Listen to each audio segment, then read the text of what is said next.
नमस्कार दोस्तों, आप सभी का आपके अपने चैनल एग्जाम्स के में स्वागत है। यहाँ पर हम देखेंगे डेली करंट अफेयर्स सीरीज़ की अंतर्गत करंट अफेयर्स के क्वेश्चन और स्टैटिक जीके के क्वेश्चन को, जो कि सभी प्रतियोगी परीक्षाओं के लिए महत्वपूर्ण है। अगर आप सभी इस चैनल पर नए हैं तो चैनल को सब्सक्राइब कर बेल आइकन को प्रेस कर लें, जिससे आने वाली वीडियोस की जानकारी आप तक पहुँच सके। सितंबर मंथ की करंट अफेयर्स की ई बुक आपके एप्लीकेशन पर अपलोड कर दी गई है। आप वहां से जाकर डाउनलोड कर सकते हैं। सबसे पहले हम करेंगे क्विक रिवीजन। पहला क्वेश्चन है, नवंबर 2025 में भारत के 53वें मुख्य न्यायाधीश कौन होंगे? इसका आंसर था न्यायमूर्ति सूर्यकांत। अगला क्वेश्चन है, विज्ञान रत्न पुरस्कार 2025 मरणोपरांत किसे दिया गया? इसका आंसर था प्रोफेसर जयंत विष्णु नार्लिकर। अगला क्वेश्चन है, कैथरीन कॉनोली किस देश की राष्ट्रपति चुनी गई हैं? इसका आंसर था आयरलैंड। अगला क्वेश्चन है, मां से बच्चे में हेपेटाइटिस बी संक्रमण समाप्त करने में सफलता पर WHO ने किस देश को मान्यता दी? इसका आंसर था मालदीव। अगला क्वेश्चन है, बंगाल की खाड़ी में विकसित चक्रवात मोन्था का नाम किस देश ने दिया? इसका आंसर था थाईलैंड। अगला क्वेश्चन है, बजरंग सेतु नामक नया पुल किस पुराने पुल की जगह बन रहा है? इसका आंसर था लक्ष्मण झूला। अगला क्वेश्चन है, सितंबर 2025 के अंत तक भारत में वायरलेस दूर संचार घनत्व कितना हुआ? इसका आंसर था 83.636%। अगला क्वेश्चन है, नई दिल्ली में NSC के नए बीज प्रसंस्करण संयंत्र का उद्घाटन किसने किया? इसका आंसर था कृषि मंत्री शिवराज सिंह चौहान। अगला क्वेश्चन है, IUCN के अनुसार जलवायु परिवर्तन से विश्व के कितने प्रतिशत प्राकृतिक धरोहर स्थल प्रभावित हैं? इसका आंसर था 43%। अगला क्वेश्चन है, भारत के उपराष्ट्रपति CP राधाकृष्णन ने किस देश के राष्ट्रपति के शपथ ग्रहण समारोह में भाग लिया? इसका आंसर था सेशेल्स गणराज्य। अगला क्वेश्चन है, भारत के शीर्ष 3 वायरलेस ब्रॉडबैंड सेवा प्रदाता कौन है? इसका आंसर था रिलायंस जियो, भारती एयरटेल और वोडाफोन आइडिया। अगला क्वेश्चन है, प्रधानमंत्री Narendra Modi maritime leaders conclave को कहाँ संबोधित करेंगे? इसका आंसर था मुंबई। अगला क्वेश्चन है, खरीफ 2025-26 के लिए दाल व तिलहन खरीद योजनाएं किन राज्यों में मंजूर हुई? इसका आंसर था तेलंगाना, उड़ीसा, महाराष्ट्र और मध्य प्रदेश। अगला क्वेश्चन है, सितंबर 2025 के अंत तक भारत में ब्रॉडबैंड ग्राहकों की संख्या कितनी हुई? इसका आंसर था 995 मिलियन। अगला क्वेश्चन है, 2024-25 में भारत का चावल निर्यात मूल्य कितना रहा? इसका आंसर था 12.95 अरब डॉलर। बिना देरी के स्टार्ट करते हैं आज की करंट अफेयर्स के क्वेश्चन और क्वेश्चन से संबंधित इंपॉर्टेंट पॉइंट्स को। पहला क्वेश्चन है, हाल ही में भारत निर्वाचन आयोग ने कितने राज्यों या केंद्र शासित प्रदेशों में मतदाता सूचियों के विशेष गहन पुनरीक्षण SIR के दूसरे चरण की घोषणा की है? इसका सही आंसर है सी, 12 राज्य। इंपॉर्टेंट पॉइंट्स है, भारत निर्वाचन आयोग की स्थापना 26 जनवरी 1950 को हुई थी। इसका मुख्यालय नई दिल्ली में स्थित है। भारत के पहले मुख्य चुनाव आयुक्त सुकुमार सेन थे। वर्तमान मुख्य चुनाव आयुक्त 2025 में 26वें नंबर के ज्ञानेश कुमार हैं। भारत में मतदाता दिवस 25 जनवरी को मनाया जाता है। निर्वाचन आयोग के कुल सदस्य 3 हैं। चुनाव आयोग अनुच्छेद 324 के अंतर्गत स्थापित है।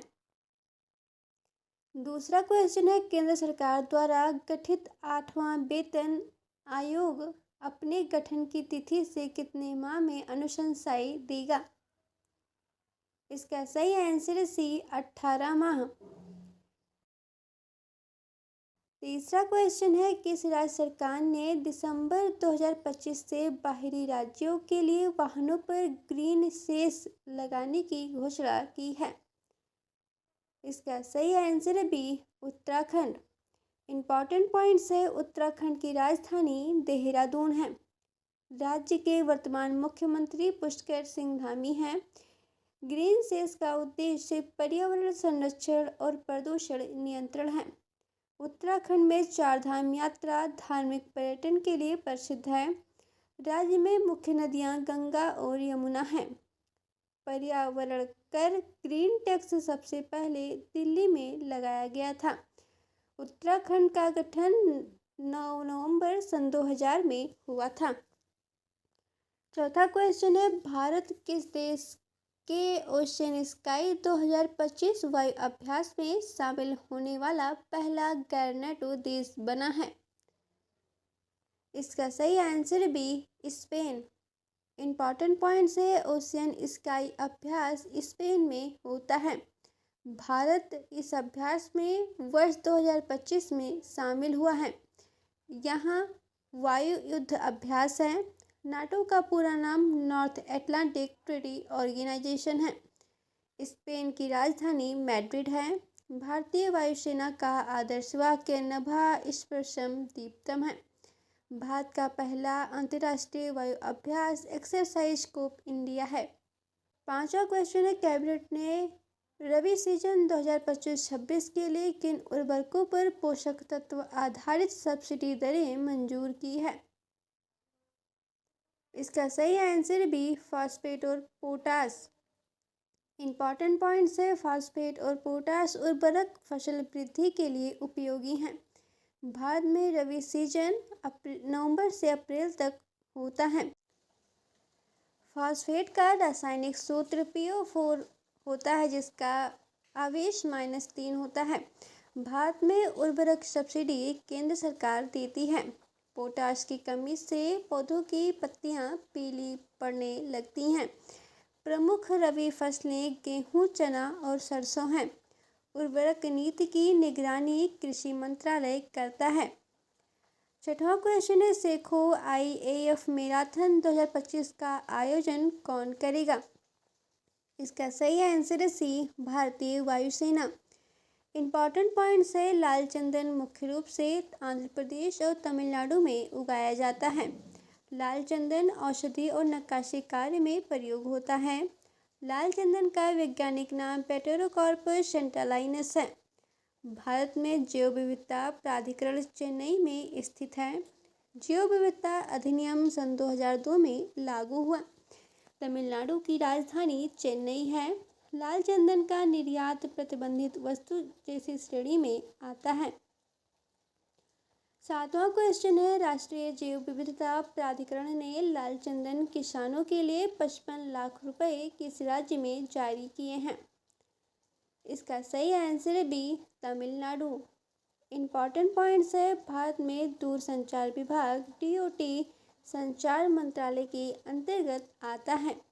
TRAI का पूरा नाम telecom regulatory authority of India है। TRAI की स्थापना 1997 में हुई थी। भारत में पहली मोबाइल कॉल 31 जुलाई 1995 में की गई थी। भारत की पहली मोबाइल कॉल सुखराम और ज्योति बसु ने की थी। भारत में 5G सेवा सन 2022 में शुरू हुई। दुनिया का पहला मोबाइल नेटवर्क जापान देश में शुरू हुआ था। आठवां क्वेश्चन है, DGCA ने पायलट मेडिकल टेस्ट क्षमता बढ़ाने हेतु कितने नए एरो मेडिकल सेंटर को मंजूरी दी है? इसका सही आंसर है सी, 10 केंद्र। इंपॉर्टेंट पॉइंट्स है, NSC का पूरा नाम नेशनल सीड्स कॉरपोरेशन है। NSC की स्थापना 1963 में हुई थी। NSC का मुख्यालय नई दिल्ली में स्थित है। भारत के पहले कृषि मंत्री डॉक्टर राजेंद्र प्रसाद थे। भारत में कृषि अनुसंधान ICAR भारतीय कृषि अनुसंधान परिषद है। हरित क्रांति के जनक डॉक्टर MS स्वामीनाथन हैं। भारत का सबसे बड़ा बीज उत्पादक राज्य मध्य प्रदेश है।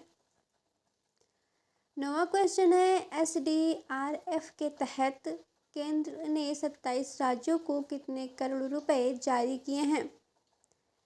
इसका सही आंसर है सी 15,554 करोड़ रुपए। इम्पॉर्टेंट पॉइंट्स है SDRF का पूरा नाम राज्य आपदा प्रतिक्रिया कोष है। इसे आपदा प्रबंधन अधिनियम 2005 के तहत बनाया गया है। SDRF की राशि केंद्र सरकार जारी करती है। भारत में NDMA की स्थापना सन 2005 में हुई थी। NDMA का अध्यक्ष प्रधानमंत्री होते हैं। SDRF का उपयोग प्राकृतिक आपदाओं में राहत कार्य के लिए होता है। आपदा प्रबंधन दिवस 29 अक्टूबर को मनाया जाता है। 10वां क्वेश्चन है राष्ट्रपति द्रौपदी मुर्मू ने 28 अक्टूबर 2025 को अंतर्राष्ट्रीय सौर गठबंधन के 8वें सत्र का उद्घाटन कहाँ किया। इसका सही आंसर है सी नई दिल्ली। इम्पॉर्टेंट पॉइंट्स है ISA की स्थापना 2015 में हुई थी।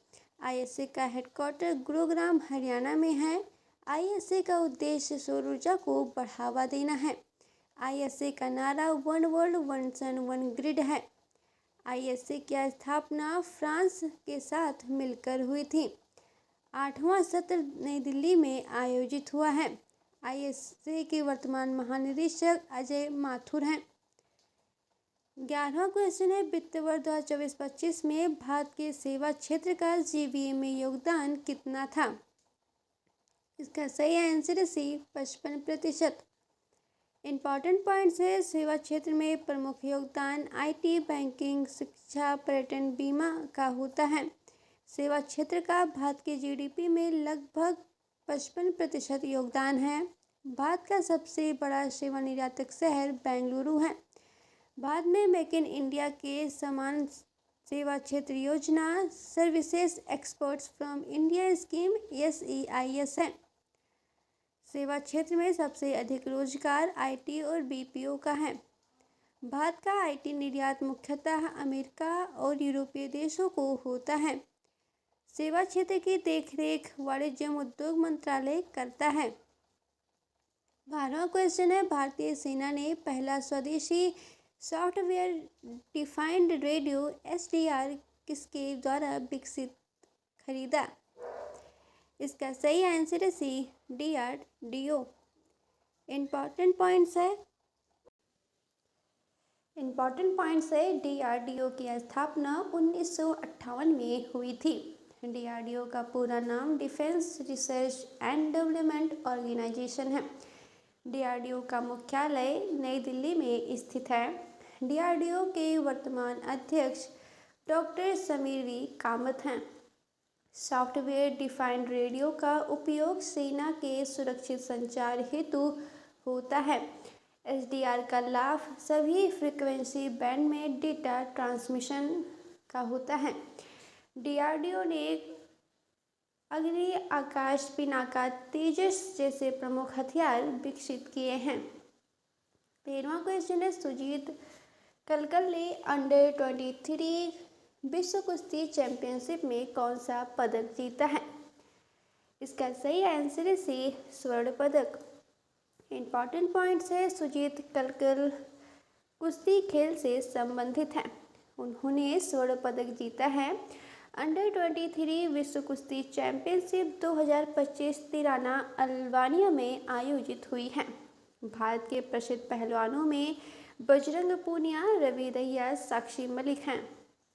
भारत में कुश्ती का संचालन भारतीय कुश्ती महासंघ WFI करता है। कुश्ती का राष्ट्रीय खेल दिवस 29 अगस्त को मनाया जाता है। ओलंपिक में भारत का पहला कुश्ती पदक केडी जाधव 1952 हेलसिंकी में जीता था। 14वां क्वेश्चन है विश्व बचत दिवस भारत में किस तिथि को मनाया जाता है। इसका सही आंसर है सी 30 अक्टूबर। इम्पॉर्टेंट पॉइंट्स है विश्व बचत दिवस की शुरुआत 31 अक्टूबर 1924 को हुई थी। भारत में इस तारीख को 30 अक्टूबर के रूप में मनाया जाता है। इसका उद्देश्य बचत और निवेश के प्रति जागरूकता फैलाना है। 2025 का theme save for a secure tomorrow है। भारत में बचत दर को राष्ट्रीय सांख्यिकी कार्यालय NSO मापता है। भारत की औसत घरेलू बचत दर लगभग 30% है। विश्व बचत दिवस का आयोजन सबसे पहले इटली में हुआ था। आज का प्रश्न है, हाल ही में किस देश ने परमाणु संचालित बुरेवेस्टनिक क्रूज मिसाइल का सफल परीक्षण किया है? इसका आंसर आपको कमेंट बॉक्स में देना है। इंपॉर्टेंट पॉइंट्स है, रूस की राजधानी मॉस्को है। बुरेवेस्टनिक मिसाइल की विशेषता यह परमाणु ऊर्जा से संचालित क्रूज मिसाइल है। रूस के वर्तमान राष्ट्रपति व्लादिमीर पुतिन हैं।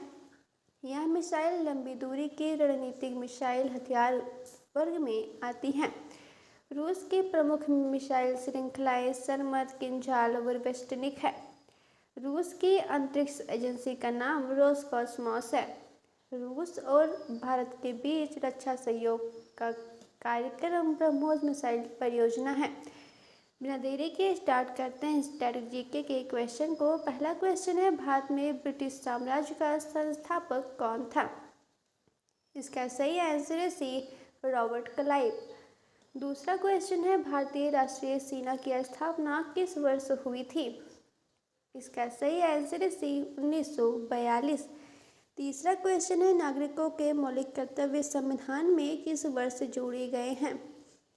इसका सही आंसर है सी, 1976, 42वां संशोधन। चौथा क्वेश्चन है, मनुष्य के शरीर में रक्त का शुद्धिकरण कौन करता है? इसका सही आंसर है सी, गुर्दा। पांचवा क्वेश्चन है, नटराज किस देवता का स्वरूप है? इसका सही आंसर है सी, शिवम। आप सभी को इस वीडियो का PDF एग्जाम्स के एप्लीकेशन पर मिलेगा। अगर आपने अभी तक एग्जाम्स के एप्लीकेशन डाउनलोड नहीं किया है तो भी जाकर प्ले स्टोर से डाउनलोड कर सकते हैं। अगर आपको ये वीडियो पसंद आए तो चैनल को सब्सक्राइब कर वीडियो को लाइक करें। आज का वीडियो समाप्त होता है यहीं पर। मिलते हैं एक नए वीडियो में। धन्यवाद।